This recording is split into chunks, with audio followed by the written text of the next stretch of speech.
Bueno, Eliani, antes que nada, te agradezco tu visita. Yo siempre sé que todo el que viene aquí es una persona ocupada y hace un esfuerzo, pero en el caso tuyo, yo sé que tú hiciste un esfuerzo extraordinario. De hecho, la primera vez que vamos a grabar, se te complicó algo con un paciente y no pudiste venir. Así es. Yo me imagino, yo no te conozco tan a fondo, pero tenemos en común a tu hermano Manelik y yo sé cómo son ustedes y puedo imaginarme que tú no eres una persona que te gusta darte bombo. Entonces, como yo sé que a ti no te gusta dar bombo, o lo asumo. Qué tremendo. Yo hice un chivo. Yo tuve que hacer un chivo para introducirte. Porque no encontré una manera breve ni simple de introducirte. Yo soy Eliani. Bueno, Eliani Mejía es doctora, cardióloga, no, tú es que no puedo hacer un chivo. No te apures, que hacer un chivo. Mira, a mis hermanos se le hace difícil, a mi madre también. Describirte. Bueno, la parte de electrofisiología. Para que la gente entienda el calibre de mi invitada de hoy. Eliani es doctora, cardióloga. Se graduó summa cum laude en el 2007 en la Universidad de Unive. Hizo 3 años de medicina interna en el Hospital Montefiore, en el Albert Einstein College of Medicine en Nueva York. En el 2014 entró a la especialidad de cardiología general en la Universidad de Virginia y ahí también recibió los honores de Fellow del año por parte del departamento y fue nombrada como jefa de Fellows del departamento. En el 17, al finalizar los 3 años de cardiología general, inició los estudios de electrofisiología cardíaca también en la Universidad de Virginia. En el 2019 culminaste tu educación y está certificada por el American Board de Medicina Interna, de Cardiología, de Ecocardiografía y de Electrofisiología Intervencionista. Entonces, en su tiempo libre, ella es profesora adjunta de Electrofisiología Cardíaca de la Universidad de Virginia, con asiento en República Dominicana. Y también es coordinadora del Departamento de Salud Global Cardiovascular de dicha universidad. Y como si eso no fuera suficiente, también es directora médico de la Clínica Brugal en Puerto Plata. ¿Cómo tú lo haces? Suena mucho realmente, pero puedo decir... No lo minimice, es mucho. Mira, el que me conoce sabe que... uno ama lo que le hace, ¿verdad? La medicina para mí es como mi pasión. Y es algo que, gracias a Dios, lo aprendí viviendo. Lo aprendí con modelos como mis padres, como mis hermanos. Entonces, cuando tú haces... Suena cliché lo que voy a decir, pero cuando tú haces lo que a ti te gusta, como que el tiempo fluye. Entonces, no significa un esfuerzo, significa como parte de ti. Si tú dejas de hacer lo que te gusta, en el caso mío, la medicina, la cardiología y mi pasión, la electrofisiología, dejas de ser tú. Entonces, no significa mucho, sino que siempre andas buscando qué hacer nuevo, qué aportar, qué hacer. Se te da natural. Es algo bonito. Y cuando uno dice, mira, de verdad, busca algo que te guste y hazlo, igual tú. ¿Cuántas horas te pasa aquí? Muchísimas, ¿verdad? Bueno, sí. Eso es lo que tú eres, ¿verdad? Y es lo mismo, porque te apasiona, porque lo haces, porque no cuentas las horas. Sí, la diferencia entre tú y yo, es que cuando yo leo tu currículum, yo siento que yo no he hecho nada. Que yo me la paso barajando los últimos 20 años. Tú sabes que la medicina es una carrera larga, ¿verdad? La medicina, yo siempre digo que la medicina hay que tenerle respeto. Cuando tú trabajas con seres humanos, cuando tú trabajas con pacientes, tienes que tenerle el respeto a la medicina, ya que se puede ser el papá de tu amigo, el hermano de tu amigo. O sea que cada paciente que tú ves, debes de darle el mismo empeño como si fuera tu papá, tu mamá, tu hermano. Entonces, en ese mismo sentido, por ese respeto que le tenemos a la medicina, viene la preparación. Porque tú dices, bueno, yo no me puedo quedar aquí, yo tengo que hacer esto porque esto es lo que se necesita. Sí. En el caso mío, yo nunca pensé hacer electrofisiología hasta que no entré en la cardiología, que bien temprano en mi carrera supe que quería ser cardióloga. Pero la electrofisiología vino después, cuando vine a ver, mira, qué mundo tan diferente, cuánta necesidad en nuestro país hace falta. Entonces, por ahí me enamoré y de verdad que no me imagino haciendo otra cosa que no sea eso. Sí. Bueno, definitivamente quien llega a tus manos es una persona que de por sí ya tiene una condición delicada y me imagino que tú con el mayor interés de conseguirle la mayor probabilidad a esa persona, pues has procurado ese tipo de educación. Y ya yo creo que el desafío tuyo y mío hoy va a ser mantener la conversación llana. Claro. Cuenta conmigo. Porque lo que tú haces es muy complejo. Sí. Entonces, vamos a tratar de hacerte lo más digerible posible. No tan solo para la audiencia, sino para mí, que tampoco tengo el conocimiento técnico no te preocupes. Cuando hablar contigo como podemos si digerirlo bastante llano. Le vamos llegando. Claro que sí. Cuando tú y yo hablamos en aquel entonces, estaba súper como trendy, como la noticia del momento era que había una ola de muerte súbita. Y esa fue la razón principal por la que tú y yo empezamos como a darle forma a esta conversación. Claro. Así que no vaya a ser que se me quede eso fuera, porque a veces uno habla tanto que se queda lo importante. Lo importante. No lo importante, pero como cosita clave. Pues arranquemos por ahí. Y más el grupo de personas que tú manejas, ¿verdad? Gente joven, gente en edad productiva. Mira, la muerte súbita es algo que siempre ha estado, ¿verdad? Obviamente, cada vez que nos educamos más, le llamamos los términos adecuados. Porque lo que uno escucha más es que fulanito murió de infarto, ¿verdad? Pero no necesariamente. Es muy raro tú ver un joven de 18 años que le dio un infarto. Entonces, los términos han cambiado y los términos apropiados es llamarle muerte súbita. Realmente, por definición, lo que eso quiere decir es que un paciente que previamente estaba sano, un amigo tuyo que no tenía ninguna enfermedad, que no tenía nada, lo viste ayer y de repente te cuentan que murió de forma repentina. Alguien que estaba aparentemente sano. Es lo que le llamamos muerte súbita. ¿Por qué nos gusta llamarle por su nombre? Porque hay muchas diferentes causas de esto, ¿verdad? Van desde infarto, que es una, pero realmente es en mayores de 35 años la probabilidad, pero en menores de 35 años hay otras causas mayores, de hecho, que en su gran mayoría son arritmias, o sea, trastornos de la conducción eléctrica. Para que la gente me entienda, ¿verdad? Nosotros, el cuerpo humano es la máquina perfecta. Bueno, tú lo manejas a diario, ¿verdad? Y nutrimos y le damos fuerza a nuestro cuerpo. Pero es una máquina impresionante. Para nosotros funcionar, nosotros tenemos nuestro corazón, que es el motor principal. Ese motor principal de nuestro cuerpo es el que manda sangre a todos los músculos, a nuestro cerebro, a todos los órganos. Pero esa bomba necesita electricidad para trabajar, ¿verdad? Entonces, esa electricidad viene dada por un sistema eléctrico, ¿ok? Que es el que nutre y que dice que tú tienes un latido, ¿verdad? Entonces, cuando se dan eventos de esta índole, en gente muy joven, tenemos que pensar en trastornos eléctricos de la conducción, ¿verdad? Y estos se pueden dar en factores heredados, o sea, genéticos familiares o adquiridos, ¿verdad? Entonces, estos que son, por eso nos gusta llamarle muerte súbita, porque te abre el cerebro, ¿verdad? Te abre la mente a un abanico de posibilidades que de otra forma tú dices, ay, murió de infarto, que ya murió y no se hace más nada. Sin embargo, en un paciente joven que de repente se muere, ¿verdad? Y tú dices, concho, ¿qué pasó acá? ¿Verdad? Vamos a ver su familia. Te das cuenta que el hermanito tiene una condición, que tiene un corazón muy grande. En esta causa le llamamos cardiomiopatía hipertrófica, si el corazón es muy grueso, y eso se hereda. Eso no brinca generaciones. Se hereda mamá, papá, hijo. Siempre hay alguien en la generación. Entonces, esas son esas patologías que debemos de investigar y deben de prender un bombillito tanto al paciente como a su familia, en caso de ese paciente ser resucitado y que pudo haberse abortado. Entonces, el reconocimiento y llamarle por su nombre cambia muchas veces. A veces podemos ayudar al paciente, ponte tú que alguien aquí en el gimnasio, ¿verdad?, presente con un evento se desmaya. Gracias a Dios tenemos gente más educada, comienzan a darle resucitación cardiopulmonar, lo sacan, ¿verdad?, puede llegar al hospital, pero ese paciente hay que investigarlo. Y si determinamos que tiene una condición, ya sea familiar, hereditaria, pues tenemos que hacer un screening en cascada a toda su familia. Y de ahí puedes cambiar las cosas, porque hay muchas cosas.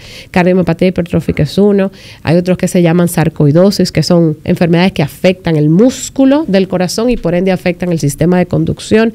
Pueden ser patologías como trastornos de potasio, trastornos de calcio, eso se le llaman patologías heredadas también, canelopatías, no voy a entrar en esos detalles, pero sí, son problemas eléctricos. Entonces, esas son heredadas y se identifican, ¿ok?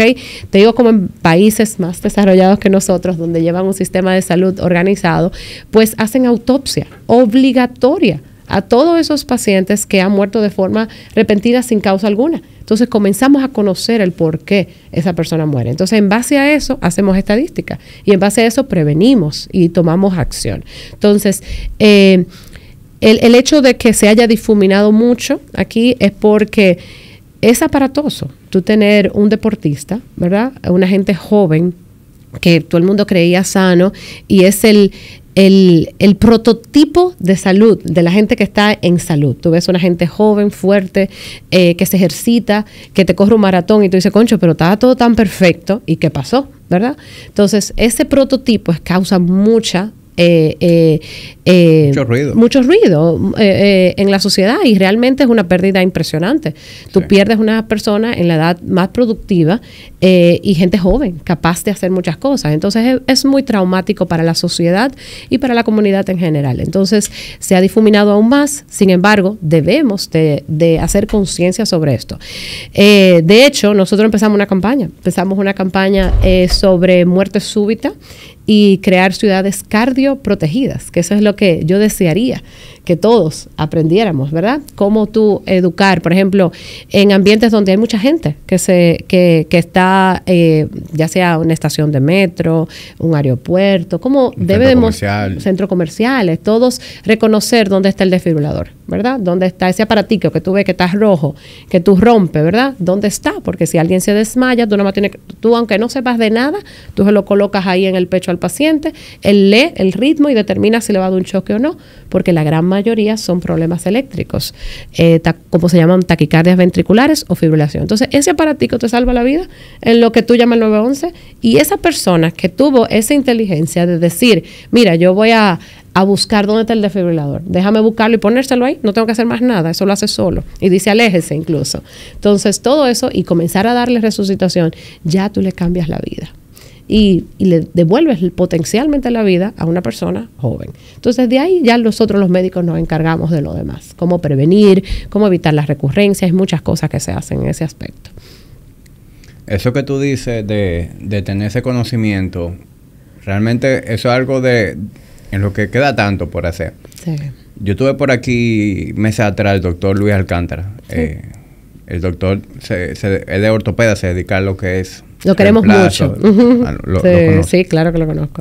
Bueno, él hace precisamente talleres gratuitos en donde él habla sobre cómo manejar... Bueno, mi hermano tuvo uno de sus talleres antes de irse a montar. Cómo manejar... Traumas. Trauma, accidentes, cómo hacer ese tipo de socorro.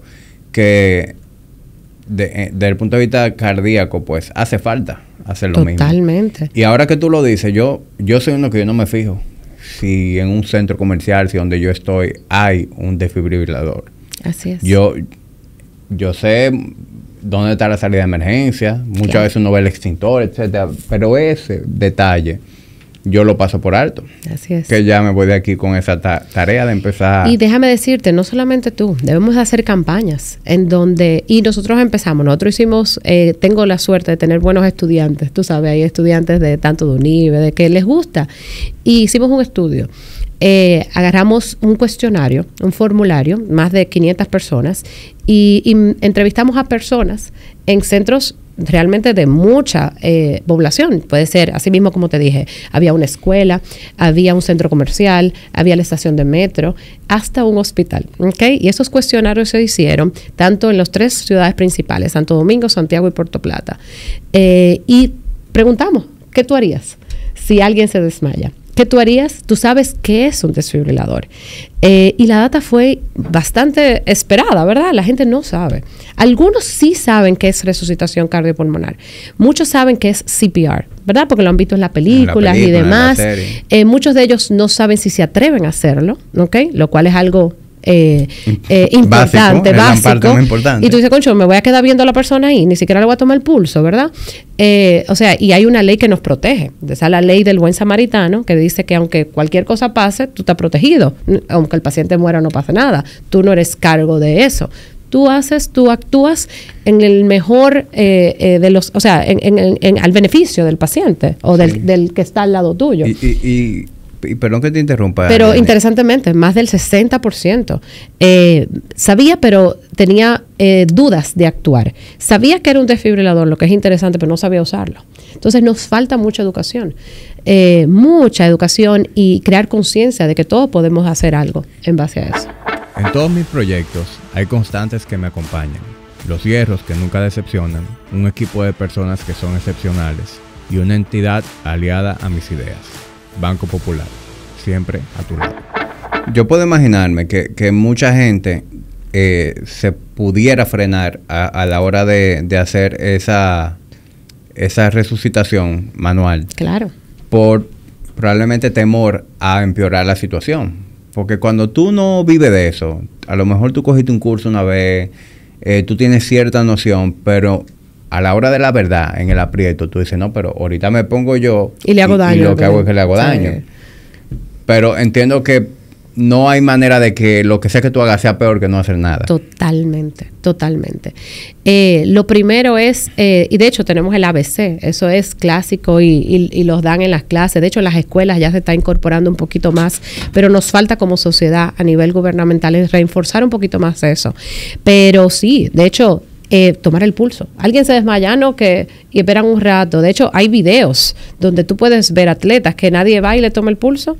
Le hacen así y de hecho el paciente muere porque realmente tu cerebro necesita circulación y en esos momentos cuando tienes un evento eléctrico importante como una taquicardia ventricular o una fibrilación ventricular no hay circulación. Entonces, ese cuerpo está sin circulación, un cerebro que necesita, cada minuto que pasa es minuto en hipoxia, que no se va a recuperar, ¿ok? El cerebro no se recupera de la hipoxia porque necesita oxígeno. Y el cerebro no tiene glicógeno, como tiene el corazón, o sea que el tiempo que dura es muy poco en hipoxia. Entonces, eso es algo que una persona común y corriente cualquiera. De hecho, te cuento que en nuestro centro nosotros entrenamos hasta el camillero, ¿ok? El camillero te encuentra y sabe dar CPR. La que limpia tiene que estar entrenada porque tú estás manejando pacientes enfermos. Entonces, tienes que educar a la población y nosotros empezamos, como te comenté, esa campaña de crear. Comenzamos en mi ciudad natal, ¿verdad? Porque el que me conoce sabe que adoro mi pueblito, ¿verdad? Que es el más lindo de todos. Pero empezamos ahí porque uno lo controla más. Son ciudades más pequeñas en donde tú tienes los líderes de las comunidades ubicados, que de hecho son tus amigos, ¿verdad? Y te facilitan las cosas. Al ser pueblos pequeños, conoces muchas las personas y gente hermosa, maravillosa. Y de hecho, líderes, presidentes de la Federación de Fútbol, de la Federación de Básquetbol, puertoplateños, que nos ayudan con su liderazgo a que la gente lo siga.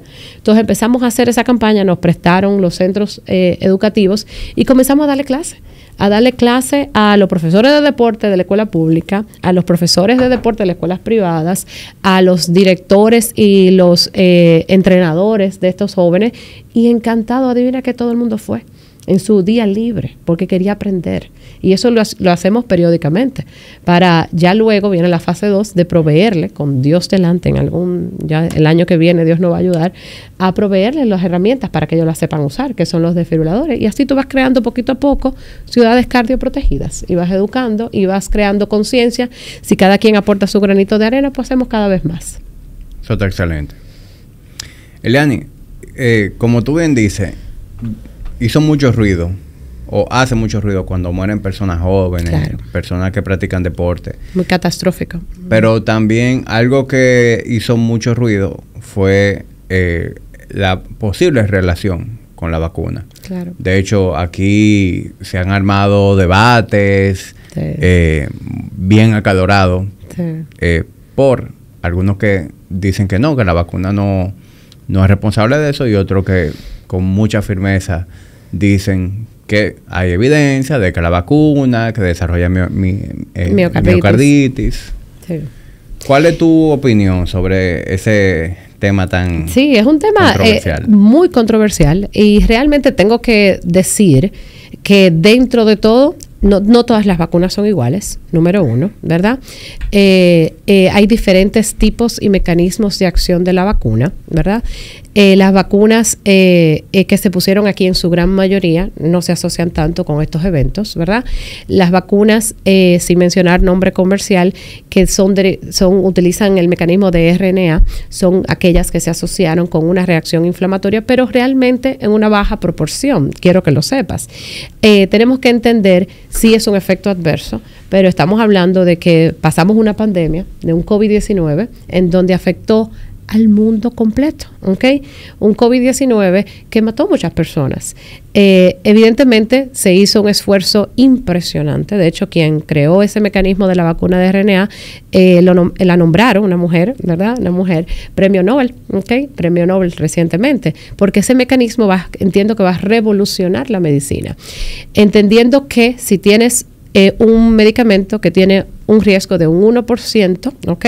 1% es mucho cuando lo aplicas a billones de personas, ¿verdad? Y eso lo vas a ver.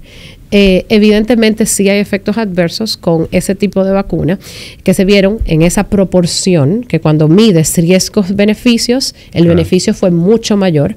Ya no hablamos de COVID, ya no estamos usando mascarillas porque ya estamos inmunizados y a los que nos repiten muy leve, gracias a Dios, ¿verdad? Entonces, eso ha sido en base a una buena aplicación de medidas preventivas y a una buena vacunación.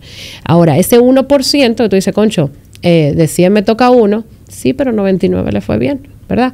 Ahora, ese 1% puede ser catastrófico y eso se asocia con... es una reacción inflamatoria, autoinmune casi, en donde el cuerpo confunde esto y ataca a su cuerpo. En este caso puede ser con otros órganos, ¿verdad? Puede ser intestinal, hígado, pero también el corazón. Y cuando ataca el corazón se debilita y da falla cardíaca por la misma inflamación del músculo, esa miocarditis también puede dar arritmias, ¿ok?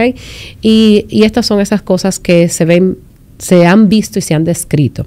De hecho, clínicamente he tenido pacientes, no muchos, gracias a Dios, pacientes jóvenes que han presentado, gracias al Señor, miocarditis, pero en una de leve a moderada, no me han pasado de ahí. Y se trata. Es por eso que se crearon protocolos en donde tú evalúas al paciente y haces una evaluación cardiovascular inmediatamente o posterior o durante ese evento de esa infección o esos síntomas que vienen.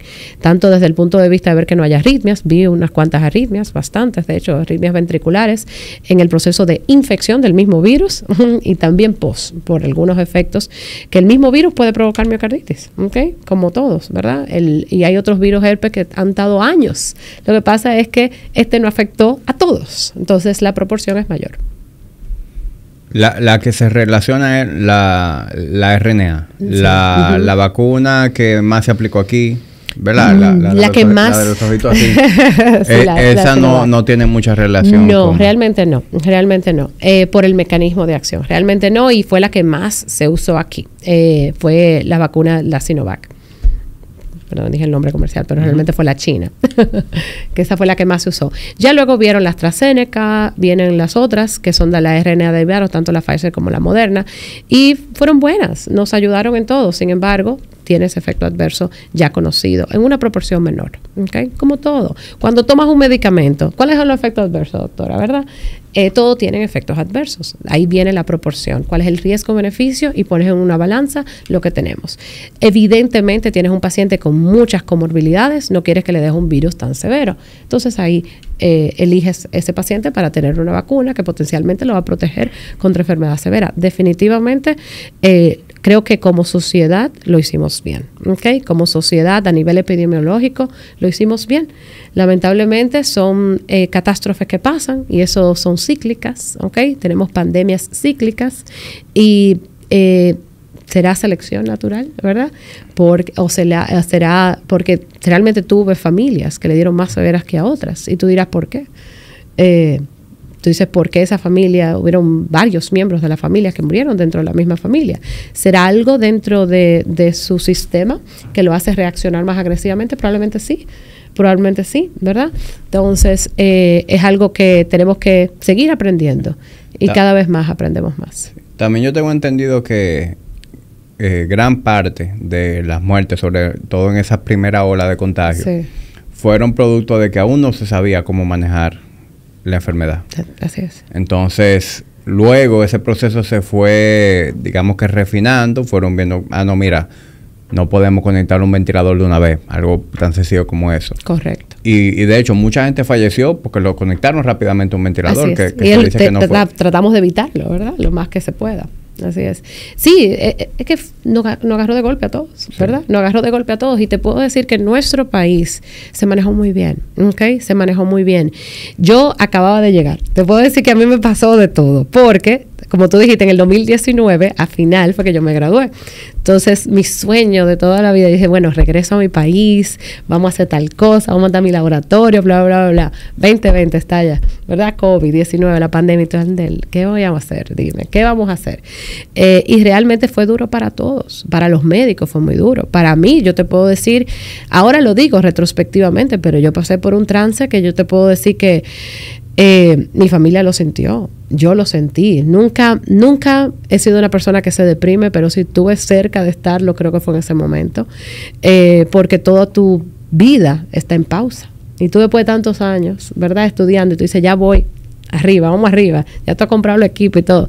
Los médicos no fue muy duro para los médicos, algo desconocido, en donde cada ratito hacía un artículo, un reporte de casos que hacemos, tratando de mantenerte activado. En caso mío, por ejemplo, yo estaba entre Santo Domingo y Puerto Plata. Te puedo contar mi experiencia personal entre Santo Domingo y Puerto Plata, y la idea era, tengo a mi mentor, profesor, casi cuasi padre, ¿verdad?, que es el doctor Ureña, crear el laboratorio de electrofisiología juntos, ¿verdad?, para que comenzar a hacer las cosas que no se hacían aquí y hacer las ablaciones, cosas bien.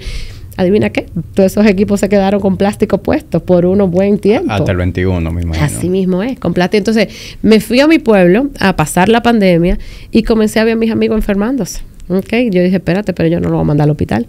Entonces, ¿qué voy a estar en mi casa? Entonces, me puse a investigar y a ayudarlos. Hicimos una unidad para esos pacientes en la clínica de Puerto Plata y aprendimos. Y de hecho yo te puedo decir que los primeros pacientes yo estaba con un iPad, con mis profesores, rondando. Digo, ¿qué usted opina? ¿Verdad? Hablé con mis colegas en Nueva York, ¿qué ustedes están haciendo? Y te puedo decir algo, nosotros teníamos todas las medicinas que necesitábamos a la disponibilidad en este país. Cuando yo hablaba con mis amigos en Montefiore, que estaban en UCI, Eliani, ¿tú tienes acceso a ese medicamento tan rápido? Digo yo, sí, y aquí hay, y se lo voy a dar. Me dice, no, pero ustedes también, porque nosotros teníamos acceso a medicamentos rápidos. O sea que dentro de todo ese caos hubo un buen apoyo, una buena guía. Suena, en su momento fue feo, pero fue algo que salimos a flote. También con la vacuna aquí se hizo una muy buena gestión. Nosotros fuimos de los primeros países en la región en tener vacuna disponible. Te puedo decir que sí. Obviamente en su momento fue algo estresante para todos, tú ves, como lo es, pero fue un muy buen manejo. Como país nosotros salimos a flote muy bien y nos reactivamos pronto con... hubo pérdidas, pero gracias a Dios fueron menores, porque eso iban a pasar. Sí.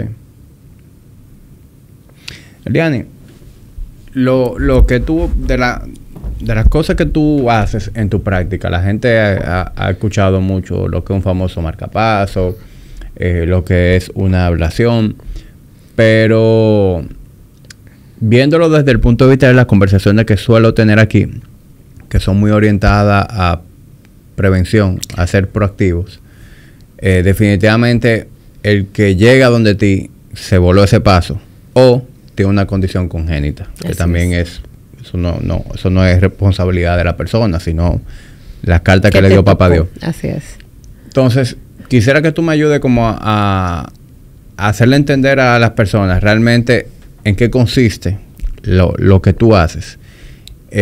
Aunque tú me lo pusiste de una manera bastante simple, viéndolo como una bomba que necesita electricidad. Uh-huh.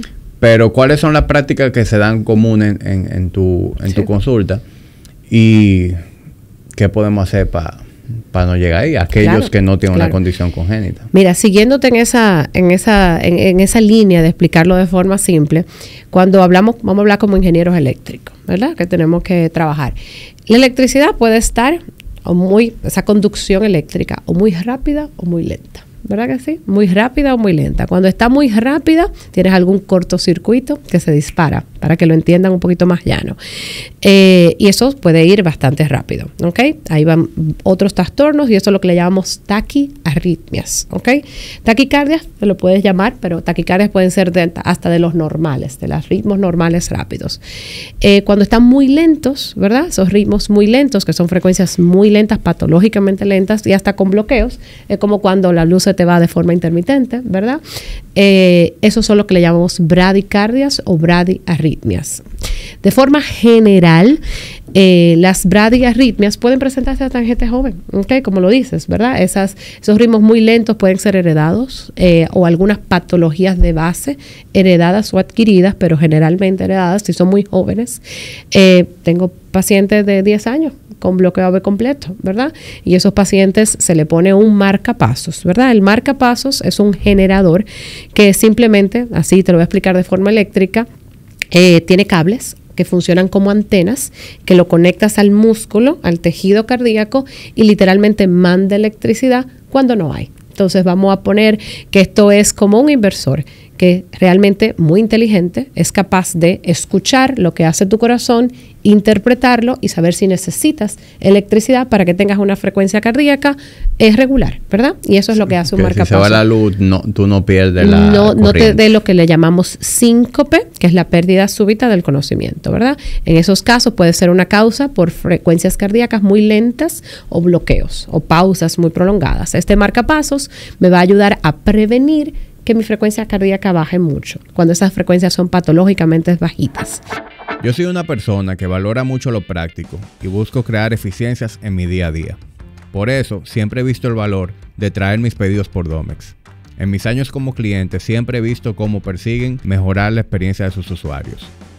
Pide lo que quieras, tráelo por Domex y recibe directamente en la puerta de tu hogar. En Domex, corremos por ti.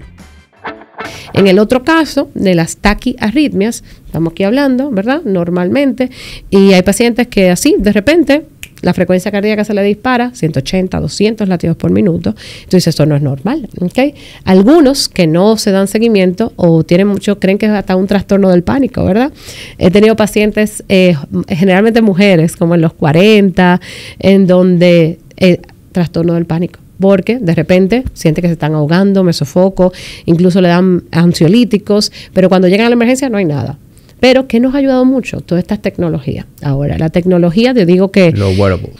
Totalmente. Todo lo que son relojes inteligentes, hasta los smartphones, nos ha ayudado muchísimo. Sí, porque tienen sensores. El Oura. Totalmente. Tienen sensores muy buenos y muy fidedignos. De hecho, cuando mi paciente viene, yo digo, este es mi aliado. Al contrario, enséñame tu tendencia, déjame conocer tus números. ¿Cuándo hizo el pico? Sí. Incluso yo no sabía que el iWatch hace ecocardiograma, claro, ya. Y es bastante fidedigno. Hace un tiempecito ya. De hecho, fue aprobado muy rápidamente por la FDA sin la autorización de la Sociedad de Electrofisiología. Al principio fue un dilema y un debate, pero después aprendimos que es mejor. Porque el paciente, ese paciente que llega, esa misma joven que te comenté, que viene, que me estoy muriendo, que es un ataque de pánico, tiene esto y hace esto, y guarda ese electrocardiograma en un PDF, y ese PDF se lo manda al doctor. Y esa arritmia que tenemos rato buscando, la encontramos ahí. Decimos, mira, pero esto es patológico, tú tienes un cortocircuito que podemos eliminar y podemos tratar. Y ahí es donde viene lo que le llamamos las ablaciones, ¿verdad? Cuando tienes este ritmo muy rápido, que se desarrolla de forma muy rápida, en su gran mayoría, no todos, hay muchas diferentes, no quiero entrar en una clase de electrofisiología, pero hay muchas que son un cortocircuito, literalmente. Y cuando el paciente es joven, con un corazón sano, más probabilidades hay. Hay pacientes que nacen con un accesorio, eso es lo que el famoso Wolff Parkinson White, y esos son gente joven y sana, que no tienen ninguna patología y realmente de repente, pero hay formas de nosotros darnos cuenta y eso se elimina a través de calor o frío, ¿verdad? Generalmente se usa mucho más el calor, que es la radiofrecuencia, y elimina ese tejido que conduce muy rápidamente. Y eso es lo que le llamamos ablación en modo general y global. Esas patologías que te dije son las que son, generalmente no es culpa tuya, ¿verdad? Esas son las que vienen, pero ahora mismo la gran mayoría de arritmias son totalmente prevenibles. Y muchas veces le digo a los pacientes, ojalá yo te hubiera conocido 10 años antes, o ojalá y tú hubieras acudido 10 años antes, porque la gran mayoría, la más común de todas ahora, yo sé que ya todo el mundo tiene un primo, un hermano o un tío, generalmente mayores, que o han escuchado de lo que es la fibrilación auricular. La fibrilación auricular es la más prevalente de todas las arritmias en pacientes mayores de 60 años. Y creemos que para el 2030, casi un 20 o 30% de la población mayor de 60 años va a tener en algún punto de su vida fibrilación auricular. ¿Pero por qué pasa eso? Porque el índice de masa corporal es mayor, ¿ok? Porque ya estamos más obesos, somos más grandes, pues la incidencia y la prevalencia de apnea de sueño aumenta. Esas son la gente que roncan de noche, ¿verdad? Eso es estrés a tu corazón constante, todos los días en las noches. Eso altera tu corazón, ¿verdad? Si estás más gordito, la presión te va a subir. Si estás con presión alta, tu corazón se va a poner más grueso y más grande. La presión dentro del corazón aumenta, se puede debilitar a la larga. Y la gente no se va dando cuenta de eso. La gente simplemente no se va dando cuenta y continúa, aumenta de peso, ronco, no, ese ronca mucho, y le hacen hasta gracia en la casa, no va a dormir con él porque ronca mucho, ¿verdad? Pero eso son cosas que se van acumulando año tras año, y a la larga van a terminar con una consecuencia. Entonces son esos pacientes que de cierta forma son totalmente prevenibles y evitables, y tú puedes cambiar la historia natural de la enfermedad si te das cuenta antes. De hecho, de forma mecánica te puedo decir, los pacientes gorditos se han hecho estudios, los pacientes que están en sobrepeso, ¿verdad?, que tienen un índice de masa corporal mayor de 30, hay una relación directa a que el tamaño de las aurículas, que es una de las cavidades del corazón, la que recibe sangre, es más grande. Y después que pierden peso, puede volver y regresar. ¿Qué nos dice? Hay un punto en donde podemos identificarlos y de retorno. Pero cuando pasas a un punto de no retorno, ya vas a trabajar las consecuencias, ¿verdad?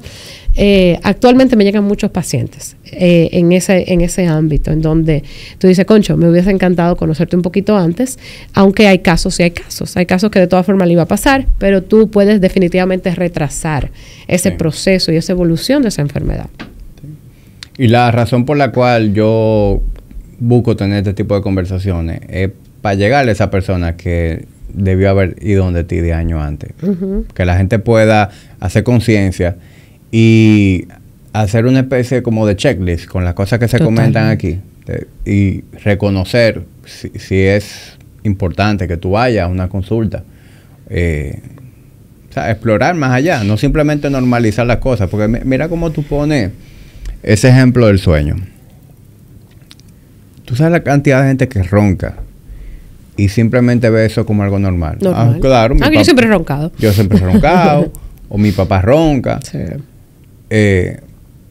Pero como tú dices, claro, aunque no sea algo tan severo como que tú no logras dormir o que tú te levantes y sientes como que no te recuperaste, que es el momento en el que la mayoría de la gente va y se hace un chequeo de apnea.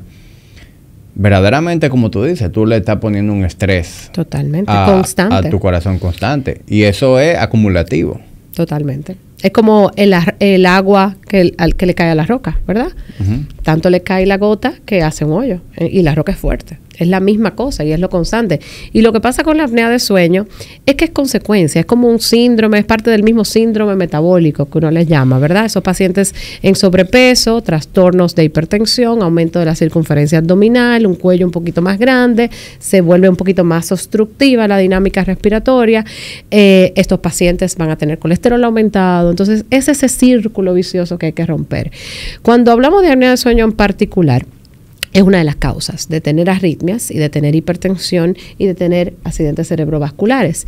Y la causa real y la patofisiología es cuando pensemos, así como tú dices, de forma llana, ¿verdad? El río, ¿por qué suena, verdad? Porque lleva piedras, porque hay obstrucción del flujo. Si el flujo es directo y es un flujo laminar, no suena. Pero si tienes que hacer caminos, vas a sonar. Y eso es por eso suena, por eso roncamos, cuando hay una obstrucción dinámica del paso de aire, de las vías aéreas. Entonces, en ese sentido, Lo peor pasa cuando haces pausas, ¿verdad? Que la esposa tiene que darle un codazo porque cree que se ahogó, ¿verdad? Y eso es porque son los llamados periodos de apnea. Y ese periodo de apnea es gente que se queda un rato hasta que vuelve, ¿verdad? Y eso, en ese periodo, el oxígeno baja. Y el oxígeno puede bajar hasta 70% en un paciente mientras duerme. Imagínate que eso pase todas las noches. ¿Qué pasa ante la hipoxia? El cuerpo entra en estrés, la adrenalina se dispara. El cuerpo tiene que actuar. El cerebro dice, concho, me estoy ahogando, ¿verdad? Me estoy ahogando, tengo una saturación en 70%. Entonces, se dispara el sistema nervioso central, se dispara la adrenalina. Cuando te dispara ese sistema nervioso central que aumenta toda esa estimulación, viene la hipertensión, ¿verdad? Vienen los accidentes cerebrovasculares y vienen las arritmias. O sea que, y si eso pasa constantemente, crónicamente, eso va a pasar. Y es por eso que son cosas, signos de alerta, de alarma, que me dice, mira, vamos a ponerle asunto a esto, vamos a bajar de peso, vamos a hacer una vida más saludable, vamos a escuchar nuestro cuerpo. El cuerpo siempre avisa. El cuerpo siempre avisa en su gran mayoría. Claro, algunas excepciones, ¿verdad? Pero en su gran mayoría, para las enfermedades prevenibles, siempre nos da un aviso. O sea, tenemos que ser inteligentes o escucharlo para tomar acción. Eso que tú dices, pues, es bastante claro en casos crónicos. Una persona que ronca todos los días y que tiene esos episodios que tú comentas, como de un silencio, que a veces tú lo chequeas a ver si está bien, que dejó de roncar de repente. ¿Qué fue? Pero hay personas que roncan a veces. Sí. O ya sea por temas respiratorios. Y puede ser problemas realmente mecánicos, ¿verdad? Tengo desviación, las adenoides en los niños, ¿verdad? Eso puede pasar. En esos casos, ¿tiene las mismas repercusiones? Sí, podría tener las mismas repercusiones si son severos. Y de hecho, por eso se hace el estudio del sueño, para tú ver la severidad de leve, moderado, severo, y cuáles... hay apneas centrales, ¿verdad? Y hay apneas que son más obstructivas. Entonces, cuando son obstructivas y hay un problema anatómico, tú puedes tener una desviación, tú puedes tener muy estrecho el tracto, y hay formas de que los otorrinolaringólogos se encargan de ese aspecto y nos... es un equipo médico que nos ayudamos y nos apoyamos mutuamente en estos casos para hacer el mejor tratamiento para el paciente. Y es por eso que es bueno ver al ser humano como un cuerpo, como un sistema que se conecta, ¿verdad? Porque yo como cardióloga no puedo verlo como un solo corazón, ¿verdad? Porque eso está influenciado por muchas otras cosas. Y eso es lo bonito, ¿verdad? Uh-huh. Eso es lo bonito de investigar cuál es la raíz del problema para uno atacarlo. Hay otros pacientes que te puedo decir que no tienen nada, ¿verdad? Que no tienen apnea de sueño, no son gorditos y siguen teniendo arritmias. Son esos pacientes que tienen problemas de base y que ya modificaste todo lo externo, ¿verdad? O no hay nada externo modificable, tiene un problema de automatización, que esas células se disparan de forma errática y entonces tienes que controlarlas y tienes que abladirlos. En eso vamos directito a controlar ese grupito de células y trabajar para eliminarlas. ¿Cuál es el ritmo cardíaco saludable en estado de reposo? Sí. Pues yo sé que hay un rango, creo que de 60 a 90 por ahí. Ha cambiado un poquito, tú sabes, porque de hecho de 50 a 100 es completamente normal, ¿ok? Definitivamente va a depender del entrenamiento y del tono vagal de esa persona, ¿verdad? El ritmo normal le llamamos un ritmo sinusal, que es el ritmo regular normal y que viene dado por el marcapaso normal del corazón, que ese es el que dirige toda esa orquesta, que es el corazón, y dicta cuál es la frecuencia. Bajamos un poquito a 50 porque si tienes un tono vagal aumentado, un paciente que hace mucho ejercicio, generalmente tiene una frecuencia cardíaca en reposo más bajita. Y eso es parte del remodelamiento que se da en el paciente atleta. Un gasto cardíaco aumentado y por ende un tono vagal más aumentado, que eso es bueno y saludable, ¿ok? Y por ende tu frecuencia cardíaca baja, ¿ok? Porque el gasto cardíaco es mayor, es algo compensatorio. Entonces, esos pacientes es completamente normal, 50 a 100. Ahora bien, ese paciente que está en reposo con una frecuencia cardíaca de 100, 110, ¿verdad? Hay que ver qué pasa. A veces enfermedad, sedentarismo, sobrepeso, obesidad, son esos factores que hacen que esa frecuencia cardíaca esté aumentada o problemas ya patológicos o secundarios, desde hasta anemia, tiroides, todas esas cosas hay que investigar para determinar si es un problema primario o secundario. Sí. Bueno, justo la semana pasada un amigo mío que lleva un estilo de vida muy sedentario, estoy loco porque arranque el gimnasio finalmente. Él es delgado, pero me escribe alarmado. Claro. Porque compró un Apple Watch. Y qué bueno, es el inicio. Que su heart rate andaba en los 90 y pico alto. Claro. Y yo le dije, bueno, mira, está dentro del rango que se considera, pero la verdad es que tú deberías investigar porque está en el tope, o sea, está en el rango superior. Sí, generalmente el paciente muy sedentario tiende a tener frecuencias cardíacas más aumentadas y eso va de la mano con tu capacidad de entrenamiento y el ejercicio. Un ejercicio constante y continuo, ¿ok?, tiende a gradualmente bajar tu frecuencia cardíaca. Aunque hay pacientes que son más adrenérgicos, como le llamamos, ¿verdad?, que tienden a tener frecuencias cardíacas más aumentadas. Dentro de los 90 es perfectamente normal, ¿ok? Igual el paciente que tiene una frecuencia basal en 45, ¿ok? Ahí te digo, mi hermano cuando entrena, a él le gusta meterse profundo cuando hace la apnea se pone en 30, 35. Sin embargo, es un comportamiento normal, ¿ok? Ahora, ¿qué tú tienes que ver? ¿Cómo responde ese corazón ante el ejercicio, verdad? Ese corazón estaba en 40, pero si me voy a correr, pues me sube a 80, 90 y eso es lo correcto. Esa es esa buena respuesta cronotrópica al ejercicio. Mira, ¿y el patrón para cuándo? Si tú eres una persona que se toma su fitness muy en serio y tú quieres formar parte de una comunidad de personas que no tan solo están comprometidas con su estilo de vida, sino que desean tener acceso a un programa de entrenamiento semanal diseñado por mí, visualizar esa rutina en una aplicación y contar con videos tutoriales, disponer de guías de alimentación y estilo de vida, he creado una nueva suscripción justo para ti. De igual manera, si estás interesado en simplemente apoyar a La Tertulia, encontrarás otras alternativas de menor compromiso. patreon.com/Hamid Yaryura. Quiere decir que tengo una buena respuesta a la actividad física. Versus el paciente que tiene una frecuencia de 40, ¿verdad?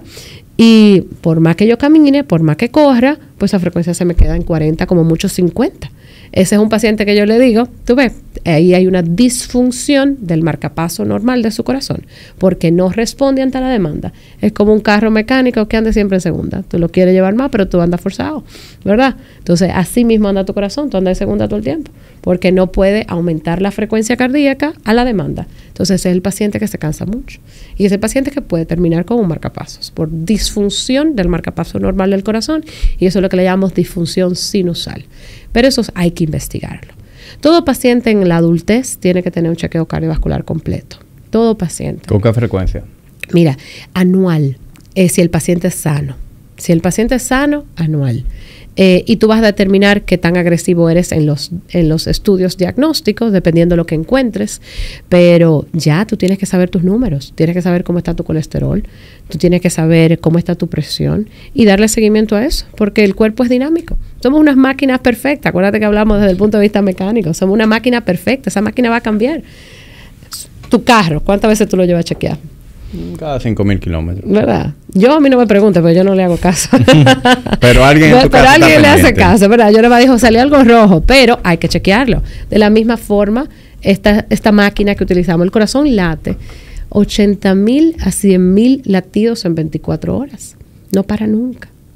Entonces, eso hay que chequearlo, ¿ok? Y eso tenemos que, no con cierta periodicidad, pero una gente sana. Si vas a entrenar, en el caso, por ejemplo, alguien que nunca sea amigo tuyo, ¿verdad? Que nunca ha hecho ejercicio y que ya es adulto, antes de yo me someterlo a un estrés fuerte del ejercicio, yo lo voy a chequear, a ver cómo está, ¿verdad? Ver cómo está su corazón, auscultarlo, un examen físico, historia familiar. Cuéntame tu papá, tu mamá, tus hermanos, ¿son saludables o no? Porque lo que somos es un gran componente genético. Obviamente adquirido, una parte ambiental, pero un gran porcentaje es lo que heredamos. O sea que una buena historia clínica, un buen examen físico, un electrocardiograma, te da más del 85%. Mira qué barato sale eso. Historia física, historia clínica, un buen cuestionamiento, un examen físico, un electro, te da el 85% de lo que tú le vas a recomendar a ese paciente. Sí.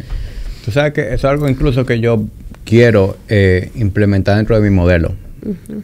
Porque nosotros en el gimnasio hacemos un assessment con cada cliente nuevo de movimiento, pero también hay una prueba de trabajo. Claro. Y esa prueba de trabajo te da esa información. porque tú ves realmente qué tanto trabajo puede generar esa persona en una unidad de tiempo. Cuando uno ve algo ahí que llama mucho la atención, pues uno refiere.